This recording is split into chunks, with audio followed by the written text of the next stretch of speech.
Đây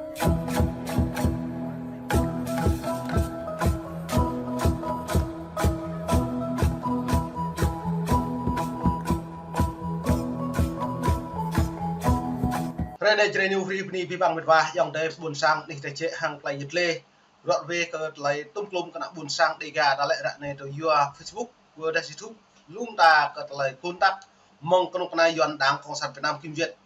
dân lại này hiếm bạn đã bổ một vài đã bổ lại tiếp bằng pro lại tiếp tục là Việt Nam nhiều bồ mộ lại tươi hàng lại kê cả bẻ nắp pul mở pro buồn của bồ duyệt nó nên là đây Facebook lại này như Kim Duyệt chặt chẽ nhiều pul mạng play cỡ pul mở pro mong Trung Quốc như hacker Trung Quốc lấy nghe pro bộ dự hàng lấy ra hàng lấy hiện như sâu sắc lệ từng nhiều chữ mắt lệ từng ra kẹo lại hiện ví dụ nên từ này hiếm bạn đã bổ ta bàn luận là trong ẩm mồm nước chặt nhau bình mạng pro buồn cung cả trang mạng Facebook thông tin là toàn cầu này lại rằng siết chặt đáng cộng sản Việt Nam cợt lại vấn đề khởi nhiều bốc méo lê tướng cợt lại Facebook nuôi ảm nuôi buồn sang tự do cợt lại Facebook này nó từ lại trong cùng do kết nhiều hụi của mạng cợt rằng không biết bằng lại sau với nhiều lệ và mang lại hiến pháp mang bộ luật dân sự nhờ lê tướng mang lại hiền kể cả lắm nuôi tự do thông tin là tự do báo chí như lệ tự do ngôn luận tự do hội họp mang non đứng nghiêm bạ dân bản dân kiểm tra dân giám sát lời như phép nó lại bây giờ pro để ô dưa nó như giáo chính quyền như giáo đại tơ của dân ta lại chính quyền đại tơ của dân bạ cật là nhập phép đấy tạo bộ cật là riêng cái nhiều ngã ra này nên một vài nên hôm này lại tạo bộ pro này có mấy màu mạng màu vả đi cả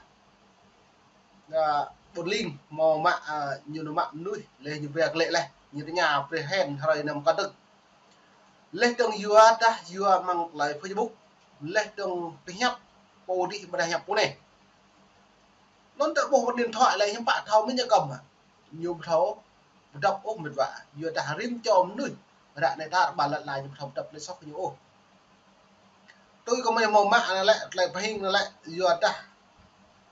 màu đính tập bộ mạ pro lên tầng hàng kèm đúng đinh tập bộ doan nhớ không cái buổi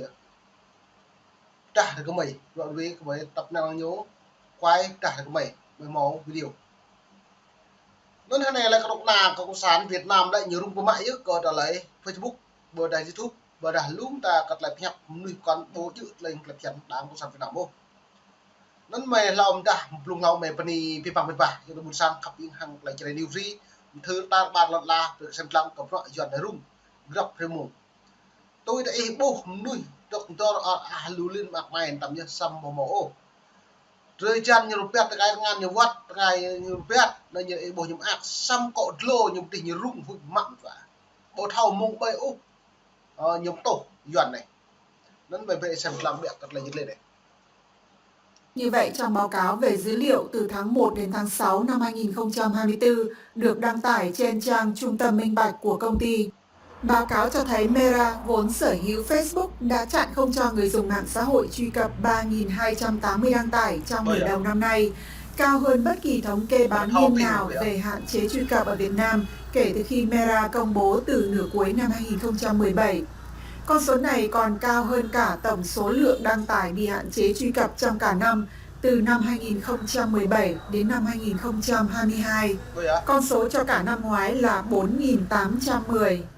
Thống kê của Cục Phát thanh, Truyền hình và Thông tin Điện tử được Vietnamnet trích dẫn hôm 1 tháng 12 cho thấy Facebook đã chặn gỡ 8.981 nội dung chống phá Đảng, Nhà nước, vi phạm luật Việt Nam. Theo Cục này, các nội dung bị chặn gỡ bao gồm 8.463 bài viết, 349 tài khoản, 16 nhóm và 153 trang vi phạm với tỷ lệ là 94%.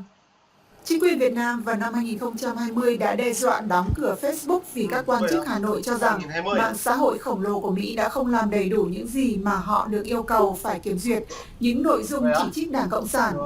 Facebook đã buộc phải trấn áp bất đồng chính kiến để có thể duy trì tiếp cận thị trường Việt Nam béo bở, nơi được cho là đã mang về cho công ty mạng xã hội này 1 tỷ đô la Mỹ doanh thu hàng năm. Zoom sẽ nó mất pi bằng cắt lại hạt rẽ đã bộ lệ Facebook nhú thực thi tôi chẳng chế chậm Việt Nam chẳng mò vừa ta Việt Nam nhiều mò đang vừa trang mạng lên mò 1 năm lên 1 tỷ đô la nên từ lại nó nhiều nghĩa tôi có prak lên trong hai em mong cô mà pro bồn cúm rằng chi tiết kapul mà pro cái trang mạng Facebook lên trong nhớ rằng giáp có nhiều liên kết không đángของViệt Nam lên trong Việt Nam trong mạng pro hàng play bị hacker Trung Quốc lên trong mút mà trả nhiều lại lấy mút trang mạng Facebook lên trong dua hẹp nhích lên trong phê phán đáng của Việt Nam lên trong nhú chấm lưỡi hệ ở tài khoản của Facebook mình nó đã bồi dua kết lại ta lời này lại pro ông Tô Lâm lao đi nào sẽ nó chẳng nằm lưỡi hệ trang mạng xã hội coi ta lời thông tin sai lệch xong đoạn này đó một cái chỗ lúc lao đi là 2016 2017 để đến lúc 2020 thì nhú pre Facebook lên lưỡi hệ tung thông tin sai lệch nó đã nó tạo một lần vào đây được trong 2023 2024 2024 này lại ta bộ hồn thêm bạn xin Facebook bỏ mũi hẹp thì nhiều giờ nó nói đoạn này đóng nhớ tự cớ tum Facebook lên từng hàng lại thông tin bộ chịu không là những kẹo nhiều loại hay vì nó mang hội đồng mạng pro bằng pool mạng pro hàng lại kê cao cho bạn rằng chi tiết đáng công sản lắm nhưng bạn lại tương lai lên từng một năm còn nuôi buồn sang chẳng một lời thích nó có mấy cái lên trong pre biệt xem lăng là lên doan nhiều mà mạng kèm đang kèm huy lại từ nhiều được này bình rằng tôi lên án đơn vị tăng hàng sử dụng là vừa ra bình này nhớ một cái từng hàng lại kê cả bù kèm úc rồi tôi lấy đáng công sản Việt Nam nhiều kèm đáng đa nguyên rồi tôi lấy dân chủ đi cả pol lên pol như áo khỏi 8406 đủ mạng pro một từng doan ra này thông tin báo chí như áo không biên giới và hữu lập hình corporate nó nhiều đồ mại dữ lên từ giám sát thông tin này đi nó mà vệ sinh trọng điểm rồi. Thượng nghị sĩ Hoa Kỳ Dick Durbin vừa kêu gọi trả tự do cho các tù nhân chính trị trên toàn thế giới, trong đó có Phạm Đoan Trang và Phạm Chí Dũng, vốn là hai nhà báo độc lập đang bị chính quyền Việt Nam giam cầm vì những bài viết của họ. Lastly, I want to focus on the nation of Vietnam. Tôi muốn tập trung vào Việt Nam, quốc gia mà Hoa Kỳ vừa xây dựng mối quan hệ cực kỳ tốt đẹp trong những năm gần đây. Tuy vậy, Việt Nam vẫn đứng cuối bảng chỉ số tự do báo chí thế giới. Vào năm 2024, xếp thứ 174 trên 180. 174th out of 180 nations. Vị thượng nghị sĩ đại diện cho bang Illinois đưa ra chân dung của hai nhà báo Việt Nam đang bị cầm tù là Phạm Chí Dũng và Phạm Đoan Trang khi phát biểu tại Thượng viện Mỹ hôm 10 tháng 12. Chính phủ Việt Nam tiếp tục hạn chế nghiêm ngặt quyền tự do ngôn luận, với quá nhiều nhà báo và nhà bảo vệ nhân quyền phải đối mặt với sự sách nhiễu, giam cầm và nhà tù khắc nghiệt qua những bản án theo cái gọi là điều luật tuyên truyền chống nhà nước. Ông Phạm Chí Dũng, một trong những cộng tác viên nổi tiếng nhất của Ban Tiếng Việt Đài Tiếng nói Hoa Kỳ, người đã bị kết án 15 năm tù vào năm 2021.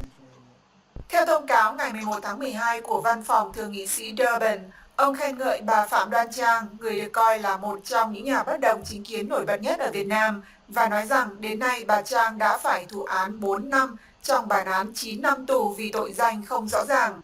Trong bài phát biểu tại Thượng viện, vị thượng nghị sĩ này cũng nêu bật hoàn cảnh khó khăn của các tù nhân chính trị ở 4 quốc gia gồm Việt Nam, Eritrea, Tajikistan và Ả Rập Xê Út và kêu gọi thả họ ngay lập tức và vô điều kiện.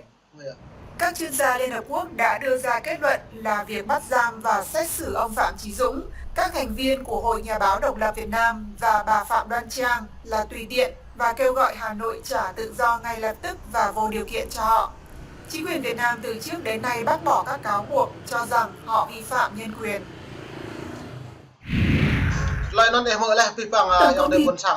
lại tiếp của yuan lại ta bộ lại lúng ta cái lại cung tắc lại tầm mang lại rằng chi tiết dập nuôi tầm dập trà ra này cợt lại bua không còn đang có thật Việt Nam dua kết nhu bộ hội ô nắn lại này lại đoạn về đã bộ bây giờ thôi hội ô nhu nào mang lại tích nhiều mệt vả dua nó nhiều một thấu ta cái tuân gì mà nào hay gì mà buộc nhiều phần nào vậy dua nó táng như này là mong đi bộ màu dua bộ phép dua màu lâu dài úp còn là nhiệt độ giá đáng cái dù dua đang mất đáng mất nước mất quyền mừng đi năm Lời này là chính là buồn sang nhiều buồn tâm chứ lực nhủ bơi dự các buồn sang để cả là phố vừa ta nhu tập ta nhu ngạ tập ta nhu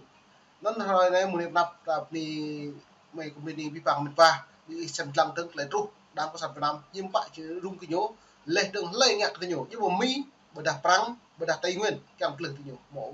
nhố po nào vẽ nhố po lực nhố po mình rồi nên chỉ new free đi vi phạm mình và dòng đấy buồn sang mình phải chế còn ít các học lúc nuôi thầu còn lại ready free đấy hàng lại về lịch thầu bục nhiên thầu lạ lại rung dần này là phim này có mạng bằng đài VOA hàng lại ít lệ